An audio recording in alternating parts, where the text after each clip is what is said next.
Bismillahirrahmanirrahim. Assalamualaikum warahmatullahi wabarakatuh. Alhamdulillah, selamat siang buat teman-teman. Hari ini saya akan mempresentasikan tentang instrumen dan validitasnya tentang pengawasan perguruan tinggi baik akademik maupun non-akademik, baik offline maupun offline. Baik, manusia adalah sebagai makhluk sosial yang tidak bisa terpisah dengan masyarakat dan perkembangan sebuah masyarakat. Hal ini sangat penting bagi seorang individu mengembangkan dirinya agar bisa mengikuti perkembangan masyarakat dengan selayaknya. Undang-Undang Nomor 20 Tahun 2003 Sistem Pendidikan menjelaskan bahawa pendidikan adalah usaha sadar dan terencana untuk mewujudkan suasana belajar dan proses pembelajaran agar peserta didik secara efektif mengembangkan potensi dirinya untuk memiliki kekuatan spiritual keagamaan, pengendalian diri, kepribadian, kecerdasan, akhlak mulia serta keterampilan yang diperlukan dari dirinya, masyarakat, bangsa dan negara. Pendidikan juga bertujuan mengembangkan potensi peserta didik agar menjadi manusia yang beriman dan bertakwa pada Tuhan Yang Maha Esa, berakhlak mulia, sehat berilmu, cakap, kreatif, mandiri dan menjadi warga negara yang demokratis serta bertanggungjawab. Negara haruslah menyiapkan kegiatan untuk anak bangsanya agar menguasai berbagai sudut keilmuan seperti tercatat dalam Undang-Undang Nomor 12 Tahun 2012 bahawa pendidikan tinggi memiliki 4 tujuan. Pertama, mahasiswa harus bisa berkembang menjadi manusia yang beriman dan bertakwa kepada Tuhan Yang Maha Esa. Kedua, menghasilkan lulusan yang menguasai cabang ilmu pengetahuan dan teknologi untuk memenuhi kepentingan sosial dan peningkatan daya saing bangsa. Ketiga, menghasilkan ilmu pengetahuan dan teknologi melalui penelitian yang memperhatikan dan menerapkan nilai humaniora agar bermanfaat bagi kemajuan bangsa serta kemajuan peradaban dan kesejahteraan umat manusia. Dan keempat, mewujudkan pengabdian kepada masyarakat berbasis penalaran dan karya penelitian yang bermanfaat dalam memajukan kesejahteraan umum dan mencerdaskan kehidupan bangsa. Pengawasan pendidikan tinggi. Pengawasan merupakan suatu kegiatan sistematik yang berupaya bagi menetapkan kinerja standar untuk merancang sistem serta membandingkan kinerja dengan standar yang telah ditetapkan. Hal ini dilakukan agar bisa memastikan apakah mungkin terjadi suatu hal yang menyimpang serta mengambil langkah perbaikan untuk menjamin bahawa semua sumber daya yang digunakan seefektif mungkin. Ketiga, secara etimologi, supervisi merupakan istilah bahasa Inggeris supervision, terdiri dari kata super dan vision yang berarti melihat dengan teliti pekerjaan secara keseluruhan. Sedangkan orang yang melakukan kegiatan supervisi disebut supervisor. Pengawasan pendidikan dalam Undang-Undang Nomor 20 Tahun 2003 adalah bertujuan untuk meningkatkan pelayanan melalui pemberian pertimbangan, arahan, dukungan tenaga, sarana dan prasarana untuk peningkatan pendidikan. Instrumen dalam pengawasan. Instrumen merupakan suatu alat ukur mengikut kamus, mengikut KKBE. Alwi 2002, instrumen adalah sebagai pertama, alat yang dipakai untuk mengerjakan suatu seperti alat yang dipakai oleh pekerja teknik, alat-alat kedokteran, optik dan kimia. Kedua, sarana penelitian bertujuan untuk mengumpul data sebagai bahan pengelolaan. Ari Kunto mengatakan bahawa instrumen merupakan alat yang berfungsi agar pelaksanaan suatu kegiatan menjadi mudah. Dijelaskan secara lebih lanjut bahawa instrumen pengumpulan data merupakan alat yang dipakai oleh pengumpul data untuk mengumpul data. Sedangkan pengawasan adalah proses melihat apa yang akan terjadi sesuai dengan apa yang seharusnya terjadi. Menurut Asrori, terdapat 3 langkah melakukan pengawasan. Pertama, menetapkan standar. Kedua, melakukan penelitian. Ketiga, mengadakan tindakan perbaikan. Menurut Terry dalam melakukan kegiatan pengawasan diperlukan langkah pertama mengukur hasil pekerjaan, yang kedua membanding hasil pekerjaan dengan standar dan mengenal pasti perbezaan jika ada, ketiga mengoreksi penyimpangan yang tidak dikehendaki melalui tindakan perbaikan. Menurut Asrori pula terdapat 5 langkah utama dalam melakukan pengawasan, iaitu pertama menentukan pedoman yang diguna, kedua mengadakan penilaian, yang ketiga membandingkan nilai hasil pekerjaan dengan apa yang seharusnya tercapai sesuai standar. Keempat, menginventarisasi penyimpangan atau pemborosan yang terjadi. Kemudian terakhir melakukan tindakan korektif, iaitu mengusahakan agar apa yang direncana dapat menjadi kenyataan. Berdasarkan definisi instrumen dan pengawasan di atas, maka dapat disimpulkan bahawa instrumen pengawasan berupa sebuah alat tes, angket dan sebagainya diguna untuk mengumpul data. Nur Edi mengatakan bahawa jika semakin baik instrumen yang digunakan, maka akan semakin baik data pengawasan yang terkumpul. Sebaliknya, jika instrumen pengumpulan data yang digunakan berkualitas rendah, maka kualitas data juga rendah, yakni data yang terkumpul tidak menggambar kondisi yang sebenar. Validitas instrumen pengawasan. Setiap instrumen yang digunakan untuk mengumpul data kegiatan pengawasan di sekolah haruslah terlebih dahulu diuji validitasnya agar jadi sesuai dan tepat.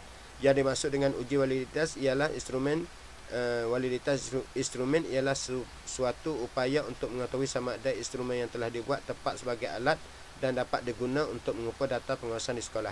Adikunto mengatakan hal keterkaitan dengan validitas instrumen adalah suatu ukuran untuk menunjukkan tingkat kesahihan suatu instrumen.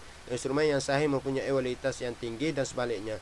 Sebuah instrumen dikatakan sahih apabila dapat mengukur sesuatu yang diinginkan dan dapat mengangkat kata dari variabel yang diteliti secara efektif.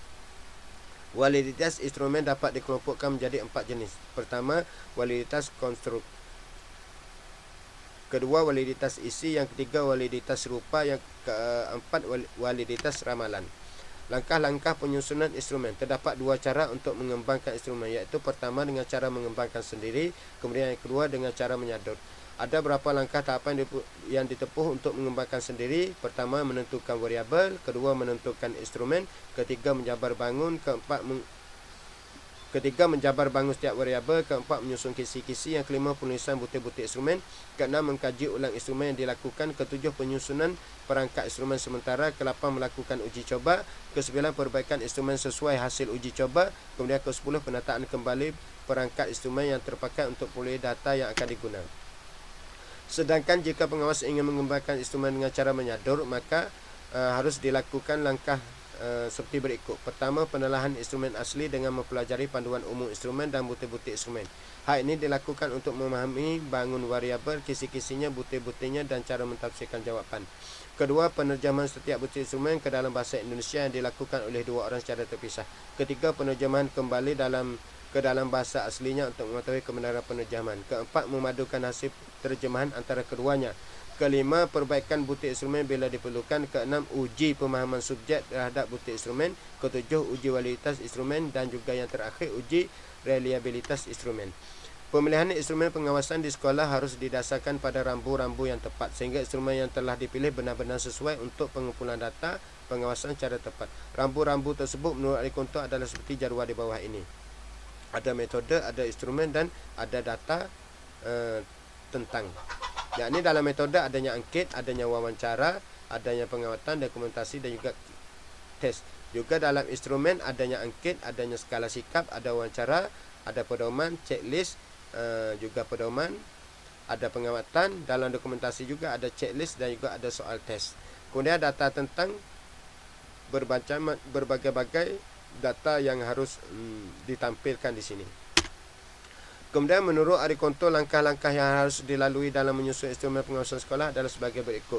Pertama, merumuskan tujuan yang akan dicapai dengan instrumen yang akan disusun. Yang kedua, membuat kisi-kisi yang mencanangkan tentang perincian variabel dan jenis instrumen yang akan digunakan untuk mengukur bagian variabel yang bersangkutan. Ketiga, membuat butir instrumen. Keempat, menyuntik instrumen. Di sini ada contoh untuk mengumpul data tentang kegiatan pembelajaran di kelas. Diperlukan angket, wawancara, observasi dan kuman. Kisi-kisinya adalah sebagai berikut. Adanya variabel, adanya wawancara, ada angket, observasi dan juga dokumen. Wawancara terdiri pada guru, siswa, angket terdiri pada pengelola dan juga siswa.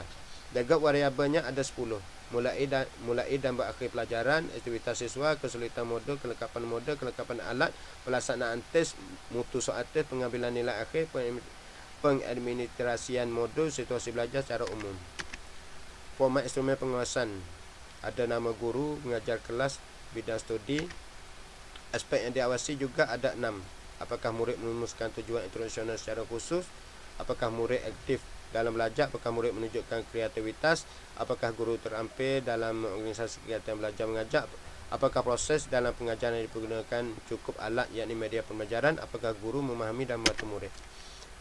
Kemudian contoh format instrumen penilaian kuesioner kepada guru untuk mengetahui gaya mengajar yang menyangkut lingkungan mengajar. Ada pertanyaan, bila mengajar apakah anda?